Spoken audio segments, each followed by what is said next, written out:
তো যারা যারা হচ্ছে বৌদি রসের কথা শুনতে চাও, ফেসবুকে না থেকে সবাই আমাকে ইউটিউবে ফলো করো। ইউটিউবে সবাই আমার রসের খবর শুনতে পারবে, আর ভালো ভালো রোমান্টিক ভিডিও দেখতে পাবে, ঠিক আছে?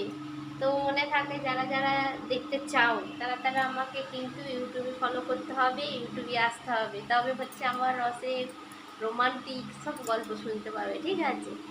আর আমাকে সবাই ভালোবাসা দিয়ে দিয়েও আমি যেন এগিয়ে যেতে পারি আর ভালোভাবে যেন ভিডিও করতে পারি।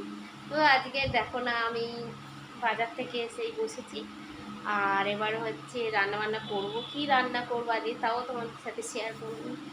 আর যারা যারা আমাকে ভালোবাসো এই ইউটিউবে আমাকে সবাই আমাকে সাবস্ক্রাইব করে দেবে, সাবস্ক্রাইব বাটনটা টিপে দেবে, আর আমার পাশে সবাই থাকবে। আর আমি তো ফেসবুকে আর ওইসব গল্প শোনাতে পারবো না, যদি তোমরা ওই সব গল্প শুনতে চাও আমাকে ইউটিউবে ফলো করতে হবে। তো ইউটিউবে ফলো করো, আমার যত রোমান্টিক গল্প যত যা আছে সব ইউটিউবে আমি শেয়ার করব। তবে হ্যাঁ, সাবস্ক্রাইব করতে হবে, তবে তো শুনতে হবে, ঠিক আছে? তো এখন একটা বলে দিই, এমন কি জিনিস আছে বৌদিরা দেখাতে পছন্দ করে কিন্তু দাদারা লুকাতে পছন্দ করে? এটা সবাই কিন্তু আমাকে কমেন্ট করে বলবে কী জিনিস। ঠিক আছে, তো টাটা বাই বাই, আজকের এই পর্যন্ত। এখন রান্না করব, রান্নাটা শেয়ার করব। ভালো থাকবে, সুস্থ থাকবে, ঠিক আছে?